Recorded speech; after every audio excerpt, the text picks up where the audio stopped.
자, 1번, 2번 설명했던 거 어떤 상황인지 이해가시죠? 면세 사업자가 많이 낄수록 최종 소비자는 세부담이 완화가 되죠. 만약에 전부 다 면세 사업자였다면 그냥 3,000원에 샀쓰고 부가가치가 완전 제거됐을 거예요. 그게 여러분들이 하는 미가공, 농수산축산 인산품들이에요. 쌀, 뭐 이런 것들 있죠. 그거는 농민부터 유통업자들의 마지막 남아있는 거예요. 농민도 많이 노력했으니 있어야 되니까. 그걸 가지고 국가가 여러분들이 밥 먹기 위해서 쌀을 사서 소비했다고 해서 세금을 가져가지는 않는 거라는 거예요. 그런 거는. 자, 그럼 이번에는 그럼 과세사업자, 면세사업자, 여기에 과세사업자가 있는 경우를 가지고 좀 볼게요. 이번엔 면세사업자가 사이에 낀 거예요. 하나가. 자, 그럼 이런 상황에서 공장은 과세사업자니까 얘가 누군지 상관없이, 자, 그래서 누구든지 간에 무조건 100원을 받아서 세무서에 내겠죠. 그럼 도매상은 1,100원에 사는데 자, 이 100원을 못 돌려받아요. 그럼 1,100원에 산 거죠. 그럼 1,100원에 샀는데 1,000원의 부가가치를 누릴 거면 2,100원의 물건을 팔 거고, 면세사업자이기 때문에 부가가치세를 받지 못하겠죠. 그럼 소매상은 도매상한테 2,100원의 물건을 샀어요. 그리고 자기도 1,000원을 남기고 싶어서 그럼 3,100원의 물건을 팔게 되죠. 이해가셨죠? 근데 여기에서 문제가 뭐냐면 얘는 과세사업자라는 거예요. 그럼 얘가 과세사업자인데 과세사업자는 무조건 자기가 파는 물건 가격의 10%를 거래 징수해야 되는 의무가 있어요. 그럼 3,100원에 파니까 310원의 부가가치세를 무조건 받아서 세무서에 내야 된다는 거예요. 그럼 이렇게 했더니 최종 소비자가 3,410원에 샀쓰는 이런 현상이 일어난다는 거예요.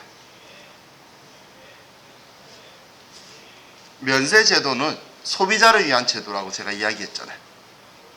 그럼 최종 소비자한테 세부담이 완화가 돼야 되는데 과세사업자들 사이에 면세사업자가 껴버리니까 오히려 최종 소비자한테 부담이 더 가요.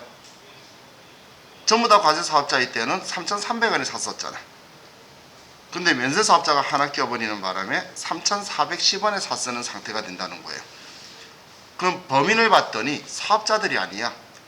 공장이 세무서에 100원을 냈고 도매상은 면세사업자라서 세무서에 가져다 준 게 없고, 그죠?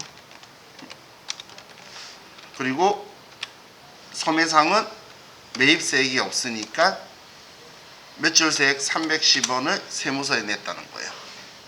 그냥 사업자들이 1,000원, 1,000원, 1,000원 남기는 건 위하고 똑같은 상황인데 최종 소비자가 3,400원에 410원에 샀쓰는 범위는 세무서였다는 거예요. 세금이 많이 붙은 거야. 그럼 오히려 면세사업자가 과세사업자 사이에 껴서 이렇게 최종 소비자의 세부담이 늘어나는 이 현상을 뭐라고 하냐면 부가가치세의 누적 효과라고 해요. 부가가치세의 누적 효과라고 하는데, 그럼 이 누적 효과를 제거를 해야 되겠죠. 제거를 하는 방법을 생각을 해보면, 자, 지금 이런 상황인데 지금, 자, 이걸 네 번째요. 자, 원인을 밝혀야지, 그죠? 그럼 원인을 봤더니 면세사업자하고는 일단 부가가치세법은 이야기할 필요가 없어요. 얘는 부가세를 받는 것도 없고 부담만 했잖아. 그래서 얘하고 이야기를 해본 거예요.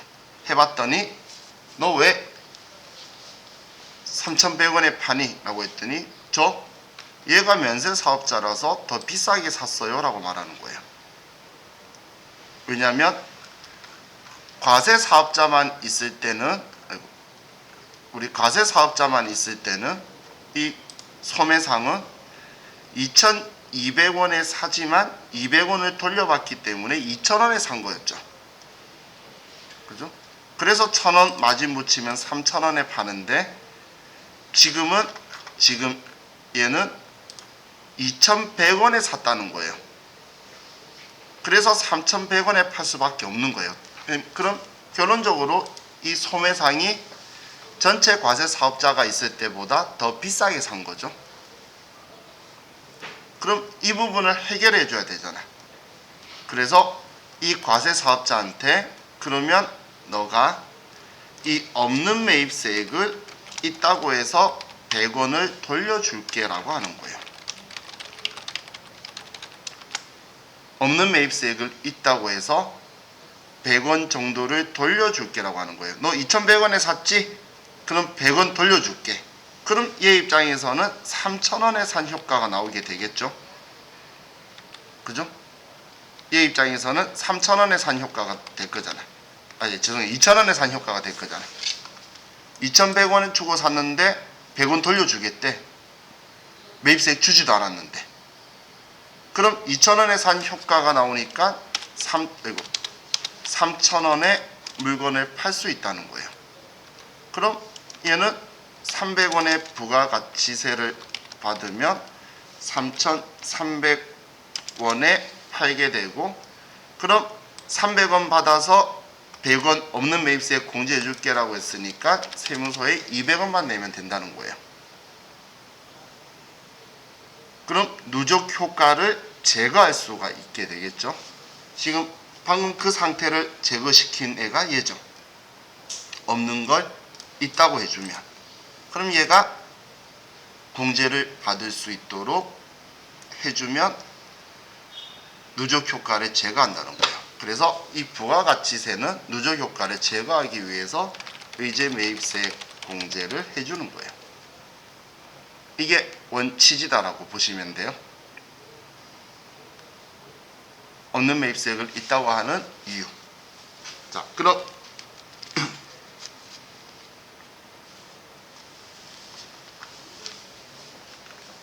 자, 이 의제 매입세액 공제 대상은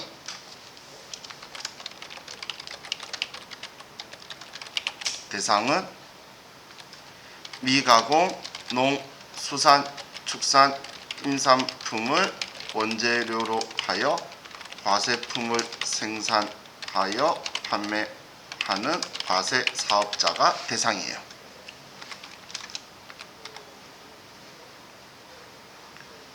미가공, 농, 수산, 축산, 임산품을 원재료로 해서 과세품을 생산해서 판매하는 사업자예요. 대표적인 게 통조림. 통조림의 경우에는 통조림 속에 복숭아나 참치나 포도나 이런 것들이 들어가 있죠. 그럼 미가공, 농수산, 축산, 임산품이라는 거예요.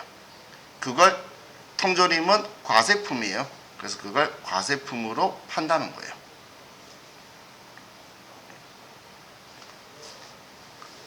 자, 혹은 우리 음식점도 야채나 고기나 생선을 사서 요리를 해서, 음식점은 재화의 공급이 아니라 용역의 공급이에요.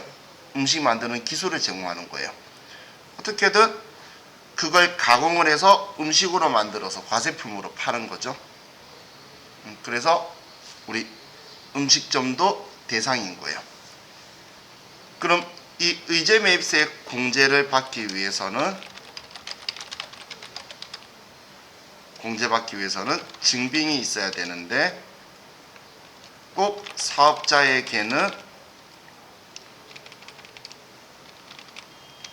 면세 사업자에게 매입 시 계산서나 신용카드 등 적격 증빙을 수취해야지 되는 거예요.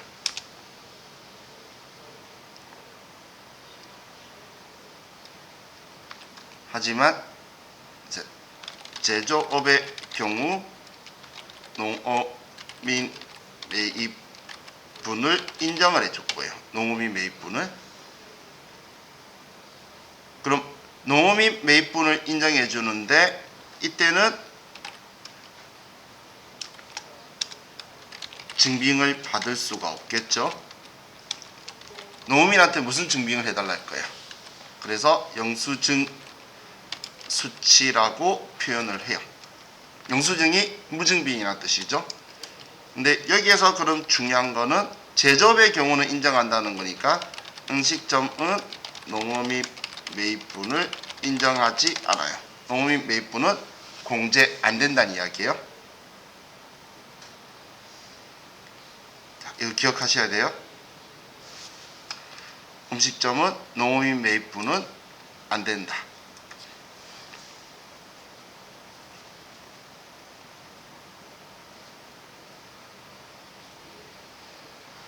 그럼 얼마만큼 산 거에 대해서 인정해 줄 거냐라는 건데, 그럼 의제 매입세액 공제 대상 매입액 한도가 있어요. 과거 옛날에는 한도가 없이 그냥 다 해줬었는데, 그랬더니 지금 예를 들어 식당에서 고기나 야채나 생선 이런 거 산 비율을 물어보는데 매출액 대비 80%가 야채래. 원재료래. 말이 되나요? 제가 한 번씩 보는 백종원 아저씨 프로그램도 원가율이 30에서 40% 사이 안에 떨어져야지 가장 적정한 것처럼 이야기하죠. 근데 한마디로 가짜로 허위 계산서나 이런 것들을 유통하시는 분들하고 너무 많이 끊는 거예요. 그래서 과세관청이 조사를 했어요. 조사를 했더니 평균 35%가 나온 거예요. 그래서 제조업은 법인은 30%, 개인 사업자는 40% 해줄게 했더니 울고불고 난리 난 거예요. 평소에는 80% 해먹다가 갑자기 줄어드니까 없는 매수에 있다고 하는 건데도 받을 거 못 받는 것처럼 느껴지는지 막 난리가 나서 처음에 한시적으로 그럼 법인은 35, 개인은 45%로 5% 올려줬어요. 근데 그리고 나서 대통령 선거가 국회의원 선거해야 돼가지고 걔를 또 좀 올려줬어요. 근데 그 두 개 선거가 있으면서 걔 내려야 되는데 다시 연장하고 지금 코로나 터지면서 좀 더 올려줬어. 식당들이 너무 힘들어가지고. 그래서 지금 한도율은 높아지게 됐는데, 자, 일반 지금 현재 그래서 50% 정도 해줘요. 일반적인 것은. 근데 원래 원칙은 30하고 40%예요. 그럼 이 한도 계산은 우리 과세 기간 매출액 대비 매출액의 지금 우리 법인 사업자는 원래 원칙대로는 30%인데 이걸 지금 현재 한시적으로 40%를 인정해주고 있어요. 올해 말까지는 40%. 자, 지금 제가 몇 퍼센트다라고 기억하라고 안 쓰는 이유가 컴퓨터 계산해 줄 거예요. 컴퓨터 계산해 줄 거니까 그럼 우리가 매출액을 써주는 이유가 얼마만큼 산 거. 예를 들어서 매출액이 1억이면 4천만 원치는 의제 매입세액 공제 대상 원재료라고 인정하겠다는 거예요. 6천만 원치 샀다고 증빙 가져와도 4천만 원치만 인정해 줄 거다 이런 이야기예요. 근데 지금 여기에 중요한 글자가 과세기간이죠. 그래서 자, 예정 신고 시에는 한도 계산을 안 하고 그냥 공제를 해주고, 그래서 확정 신고 시 과세기간 한도 계산해서 빼기 예정 신고 공제분을 빼는 방식으로 쓸 거예요. 그래서 확정 신고 때만 한다는 거예요.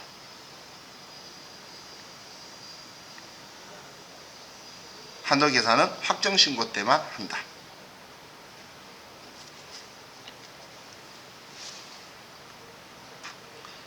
예정 신고 때는 한도 계산 안 하고 그냥 공제해주고, 확정 신고 때 과세기간 거에 한도 계산을 할 거란 이야기예요. 그럼 이런 거죠. 예를 들어서 뭐 공제받은 게 예정 때 100만 원 공제를 받은 거예요. 그런데 확정신고 때 한도 계산해서 공제율을 곱하고 봤더니 150만 원 받을 수 있어. 그럼 예정 때 이미 100만 원 받았잖아. 그럼 그거 빼고 확정 때는 50만 원만 해줄게. 이런 식으로 계산할 거라는 거예요. 그럼 확정 때는 과세기간 걸로 한도 계산을 하게 되겠죠. 자, 그럼 이 의제 매입세 공제 대상 매입을 하고 나서 매입액 한도가 있고, 이 매입액 한도에 또 의제 매입세액 공제율이라는 게 있어요. 그럼 매입액의 몇 퍼센트를 있다고 해줄 거냐라는 거예요. 그럼 제조업하고 저는 음식점으로 둘로 나누는데, 규모가 큰 게 제조업이 음식점보다는 규모가 크죠. 그걸 위쪽으로 봤을 때 이 제조업도 둘로 나눠요. 일반 법인하고 중소기업하고, 음식점도 법인 사업자와 개인 사업자로 이렇게 나눠요. 지금 제가 적은 순서를 보면 위쪽이 규모가 좀 더 크죠. 위쪽이 규모가 좀 크죠. 우리 동원 참치, 여기는 뭐 예를 들면 펭귄이라고 아시나요? 아니면 남자분들 아는 마스타 뭐 이런 데 있죠. 그런 것은 작아요. 근데 크잖아.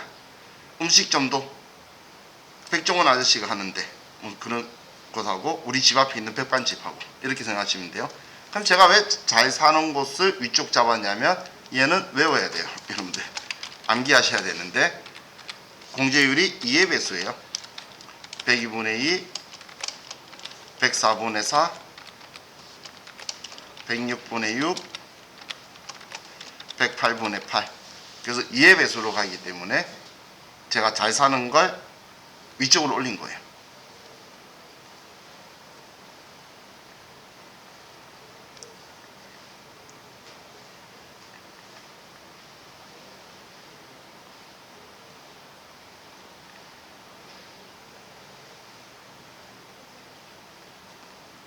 그럼 시험에서는, 사실 실기에서는 본 문제 하나요, 제조업을 영위하는 중소기업으로 가져간다, 혹은 요식업을 하는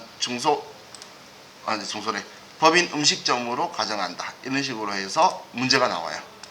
그럼 이 공제율은 기억을 하셔야 되겠죠. 최소한 두 개는. 제조업 104분의 4, 음식점은 106분의 6이더라. 근데 뭐 간이가세자는 109분의 9, 110분의 10 많이 해줘요. 우리 부가가치세율이 110분의 10이죠. 우리 110만 원에 사면 부가가치 10만 원이잖아. 그 10만 원 구하려면 곱하기 110분의 10이라고 해야 10만 원이 나오죠. 그래서 부가가치세율은 110분의 10이라고 하는데, 그런데 이게 없는 매입세가 이만큼 있다고 해주면 많이 해주는 거잖아. 그죠? 그래서 우리 그 간이가세자나 그런 경우에는 더 음식점들, 우리 여러분 집 앞에 작은 백반집들 있죠? 그런 곳은 109분의 9까지도 해줘요. 근데 전체 매입액의 109분의 9가 아니고 이거에 이 한도 계산한 산 거에 대해서 이 금액을 해준다는 거예요. 자, 그럼 우리 세무이급에서 100점을 위해서 한도 부분에서 하나만 좀 더 쓸게요. 참고. 과세 기간별 매입액 비율이 50% 차이가 나는 경우,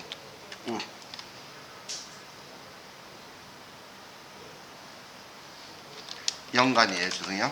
라는 경우, 이때는 1영년으로 한도 계산이 가능해요. 예를 들면 1기에 예를 들어서 25%, 1년치를 봤을 때 25%, 2기에 75%다. 그럼 50% 차이가 나죠. 그러면 1년치를 가지고요. 왜 이런 짓을 하냐면, 복숭아 통조림을 가지고 생각해 볼게요. 복숭아 통조림은 여러분들 계절에 맞춰서 먹나요? 아니죠. 그럼 1년 내내 비슷하게 그냥 좋아하는 사람들이 기호에 맞춰서 먹는 거예요. 근데 복숭아는 한 차례만 자란다는 거예요. 그럼 사오는 과세 기간에만 해주면 복숭아는 여름에 나죠. 그러면 2개만 매입액이 있고 1개는 매입액이 없다는 거예요. 매출은 똑같은데. 그럼 한도 계산에 부당함이 생길 수가 있겠죠. 그럼 한쪽으로 치우치니까 그런 경우에 해주는데 얘도 당연히 제조업만 가능한 거예요. 음식점은 이런 거 해줘. 음식점이 뭐 원재료를 뭐 한 차례 얘가 비율로 된다 따지는 건 말이 안 되겠죠. 제조업만 얘가 가능해요.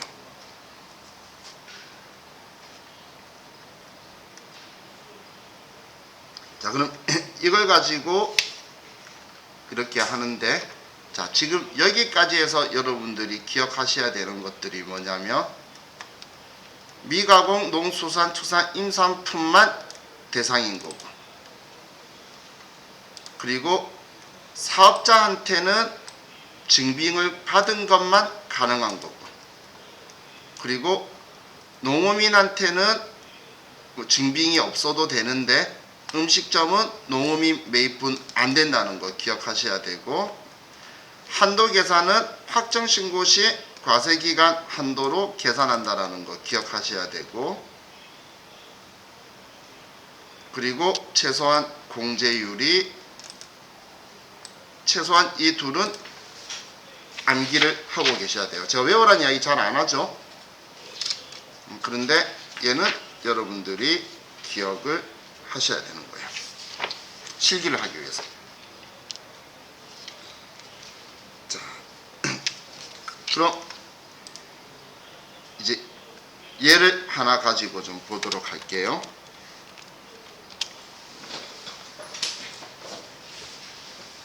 자, 우리가 의제 매입세의 공제 대상 매입을 해요. 자, 계산서를 수취했어요. 그러면 매입 매출 전표에서 53번 매입 면세고, 자, 우리 회사가 104만 원의 부가가치세 업계 구입을 했다고 볼게요. 자, 우리 회사가 중소제조업이라고 가정을 하면, 그럼 면세로 얘를 사왔어요. 그럼 아래의 분계는 차변의 원재료 104만 원, 대변의 현금 104만 원이다. 이렇게 처리하게 되겠죠.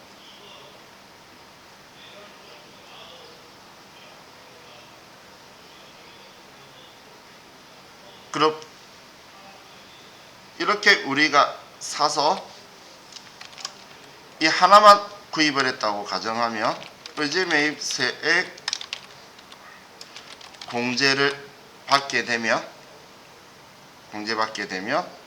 우리는 없는 매입세액 있다고 하는 거 계산을 해봐야 되겠죠.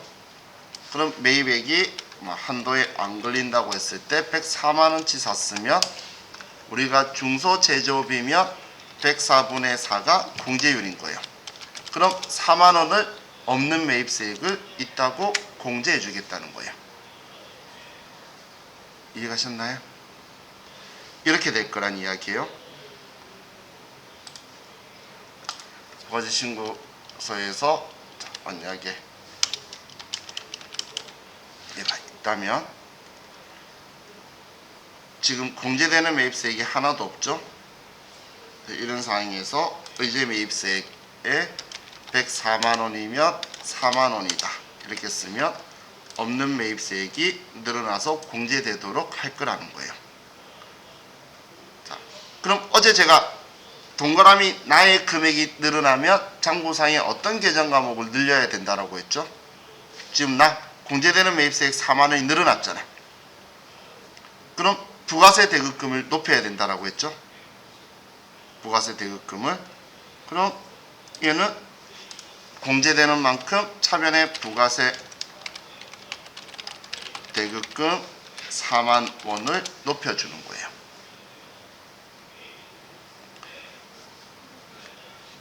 지금 의제 매입세 공제되는 만큼 부가세 대급금을 높여줘야 맞을 거잖아, 장부하고. 그죠? 그럼 대변에는 자, 우리가 원재료 104만원치 샀는데 4만원 돌려준대. 그럼 원재료 산 가격이 100만원인 거죠. 100만원 든 거죠. 그래서 원재료 가격에서 얘를 줄여줄 거예요. 자, 이해가셨나요? 그럼 지금 제가 분개한 거는 우리는 알아봤는데 컴퓨터는 사인을 보내줘야 돼요. 얘 매출 원가에 포함될 건가요? 아니죠. 원재료 취득 가격에 줄이는 거잖아. 그래서 우리 네모 박스가 어디 있지?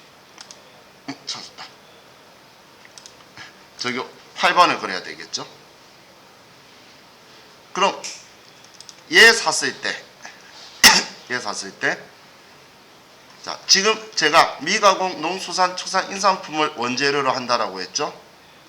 이 말은 다른 말로 하면 우리 회계상의 우리 취득 시 부대 비용 원재료는 대상이 아니에요. 근데 우리 회계상에서 원재료라고 쓰잖아. 매입 운반비, 하역비 이런 것도 원재료로 쓰죠. 그런 거는 대상 아니라는 거예요. 또 우리 통조림이면 캔 뭐 이런 것도 원재료잖아. 그죠? 그런 건 대상이 아니에요. 그러면 지금 의제 매입세 공제 대상만 표시를 하면 컴퓨터가 알아서 의제 매입세 공제 신고서에 자동으로 반영시킬 거예요. 그래서 4올 때에 이 원재료에다가 의제 매입세 공제 대상은 적요 6번을 걸면 자동으로 반영이 돼요. 적요 6번을 걸면 컴퓨터에 자동으로 의제 매입세 공제 신고서에 반영이 될 거예요.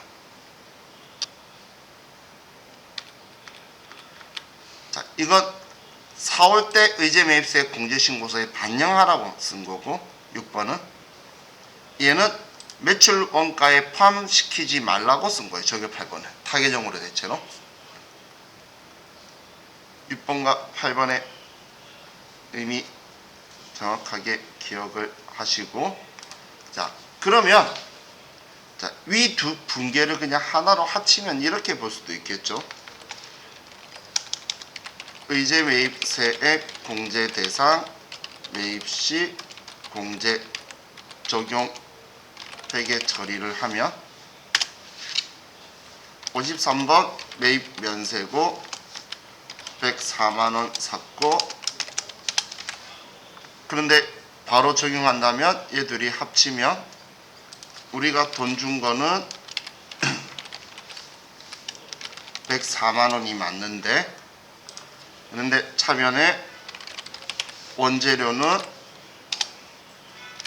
어차피 상계하면 100만원이잖아. 그래서 얘 100만원 그리고 4만원은 부가세 대급금이다. 이렇게 쓰면 되겠죠. 이해가시나요? 얘 둘이 합친 거야. 그럼 여기서는 면세고 부가세가 없는데 여기 있는 것처럼 회계 처리가 되죠. 이 분계 이해가시나요? 어떻게 생긴 건지.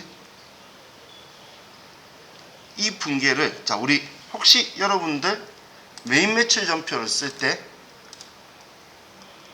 위에 탭들이 많이 있는데 이 탭들 궁금하지 않았나요? 또 저만 궁금했죠. 그죠? 여기에 보면 의제료 매입이라는 애가 있는데 이 탭이 이 분계를 한 방에 그냥 바로 나는 이 금액 썼는데 저 분계를 한 번에 해주는 기능이 있는 거예요. 의제료 매입 탭에서 입력을 하면 이 분계로 한 방에 그냥 처리를 해주는 기능이 있어요.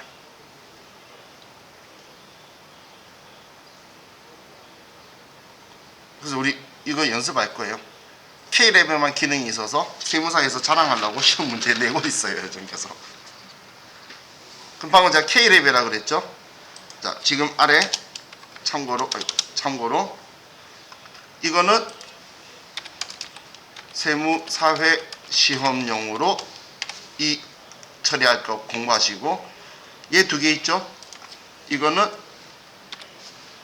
참고로 회계사회 시험용으로 기억해야 되는 거예요. 스마트 A는 이 기능이 없거든. 스마트 A에서 우리 AT 시험 볼 때는 이렇게 분계하고 이 분계까지 해야 돼요. 일반 전표에. 얘는 매매치 전표, 얘는 일반 전표 해야 되는데, 세무사의 시험은 이걸로 해요. 둘이 분계가 한 번에 합쳐서 나오죠. 이거 참 아이러니예요. 공제 한도 계산도 안 하고 다 이거 되기 때문에 제가 전에 욕했는데, 내가 욕한 걸 들었는지 들을 일은 없겠지만 세무 1급 시험에 바로 한도 초과내버렸어요.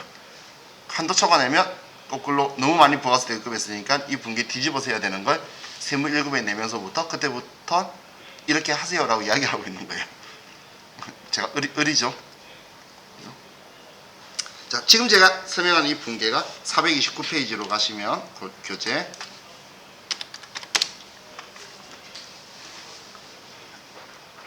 429페이지에 여기에 다음 페이지까지 있는 분계들 있죠. 이것들을 제가 이야기한 거예요.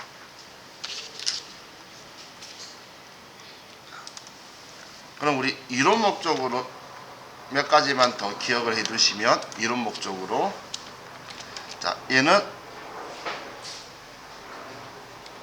수입, 농, 수산, 축산, 임산품도 가능해요.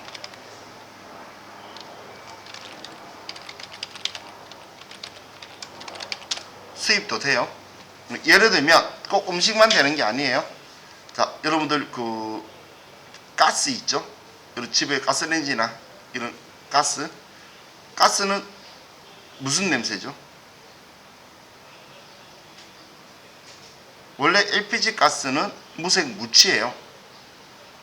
그래서 실수로 가스를 틀어놓고 내가 잤죠. 꺼져가지고. 그러면 잤다가 눈 떴을 때 여기가 이승일 수도 있고 저승일 수도 있는 거예요.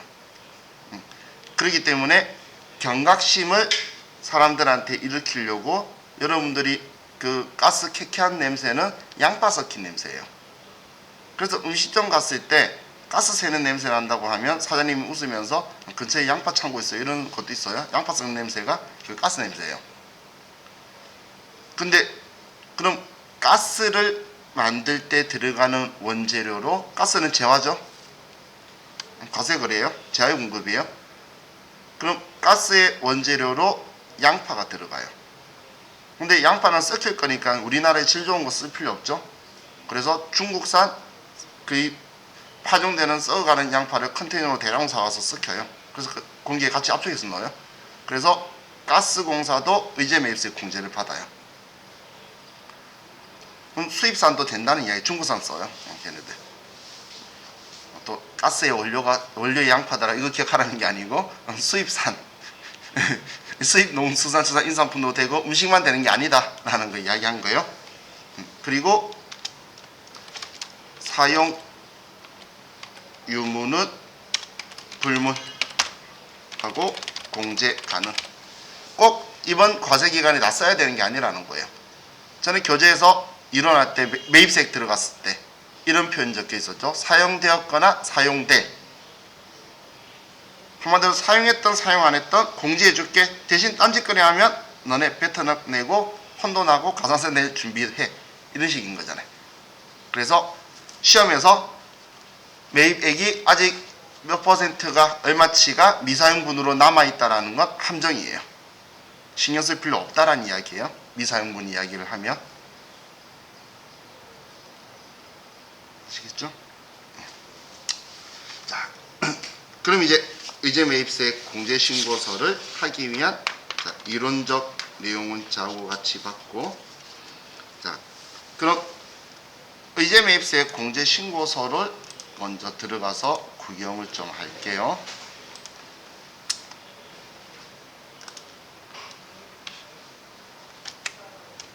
의제 매입세 공제 신고서로 우리 3005번 회사로 그냥 들어가서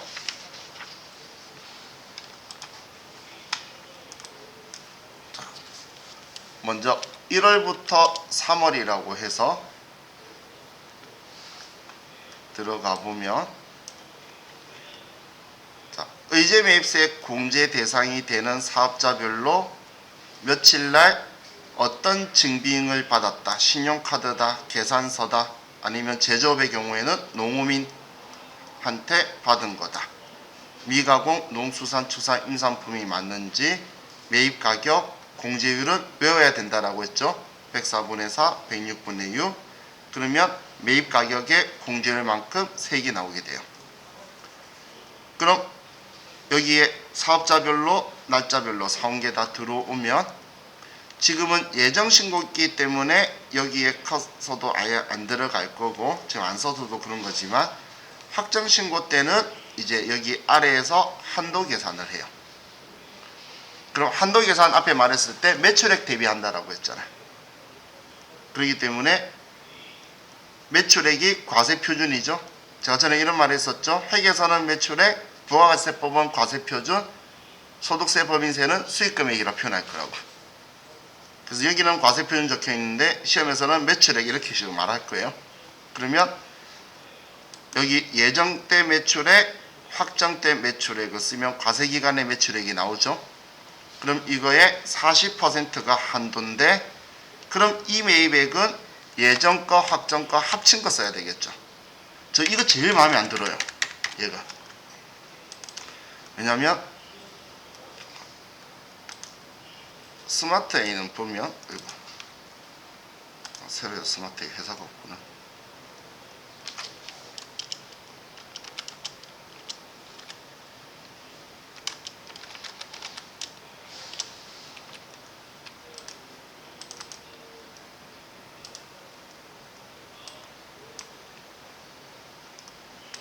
자, 이게 스마트 A 그건데 스마트 A의 의제 매입세 공제 신고서는 가면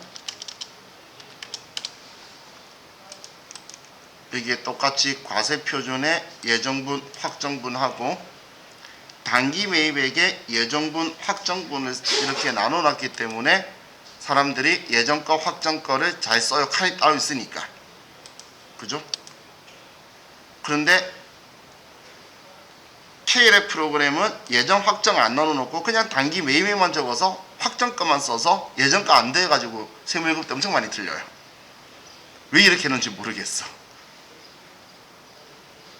여기가 단기 과세기간 이야기하는 거예요. 예정 확정 합치는 거예요. 여기는 지금 얘 보면 절대 그런 실수 안 할 건데 나눠져 있으니까 칸이 얘는 안 나눠져 있고 한개돼 있으니까 알아서 더해서 써라는 거예요. 그래서 예정 확정 거요. 그럼 과세 기간에 공제 대상 금액이 나오면 예정 때 받은 거 빼면 확정 때 될 거다. 확정 때는 이렇게 한도 계산을 할 거예요. 그런데 원래 과세 기간으로 하는 건데 제가 제조업 중에서 1영년 동안에 과세 기간별 면세 비율이 50% 이상 나면 1영년으로 할 수 있다라고 했죠. 그 한도 계산이 여기 제조업, 면세 농산물 등 탭이에요. 옆에 탭 따로 있죠. 여기는 그래서 1기, 2기, 1영년 매입세, 1년치를 가지고 이야기하잖아요. 적혀있는 여기 제조업, 면세농산물 등 탭 클릭하면 1년치를 가지고 이야기하는 게 눈에 보이시죠? 그럼 1기하고 2기 예전 것까지는 한도 계산 안 하고 다 공제해줬다가 이때 전부 다 정리하겠다는 거예요. 근데 제가 1영년은 제조업만 된다라고 했죠? 그래서 서식 이름에 제조업, 면세농산물 등이라고 적혀 있는 거예요. 왜냐면 제조업 통전에 만들어 가는 곳은 그냥 과수원에 통째로 사죠. 자 아는 분도 고민 이렇게 하더라고요. 엄청 영동에서 포도하고 사과하고 엄청 크게 하시는 분인데 주풍령에서 그분도 이번에 이산 저산은 통으로 넘기고 이산만 내가 관리할까 뭐 이런 고민하더라고요. 그러면 통으로 넘기는 경우에 이제 그런 것들을 하죠. 자, 이게 메뉴에 대해서 제가 설명드린 거고, 그럼 지금 여기에 직접 입력시키는 형태의 문제도 나오고, 세무사의 시험은 회계사의 시험은 무조건 직접 입력 안 하고 반영할 거예요. 근데 세무사의 시험도 반영을 시킬 건데 여기에 전표 입력했는데 자동으로 여기에 들어오도록 하는 게 이거예요. 적요 6번. 이 적요 6번이 어디에서 입력을 하든 일반 전표든 메인 매출 전표든 내가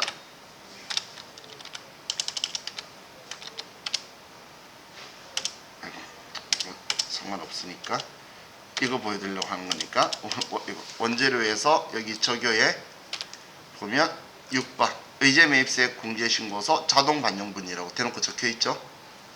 이걸 선택해 놓으면 컴퓨터가 의제 매입세 공제 신고서에 자동으로 여기에 들어온다는 거예요. 여기에. 그럼 입력할 때 의제 매입세 공제 대상 아닌 거, 대상인 거 원재료 구분해서 적용만 걸어주면 우리가 당연히 훨씬 편리하겠죠. 실무에서는 만약에 이런 대상이라면 무조건 해야 되고 세무사 사무실 가시는 분은 무조건 이거 할 거예요. 식당 거래처 엄청 많거든. 식당은 전부 다 이걸 받기 때문에 해요.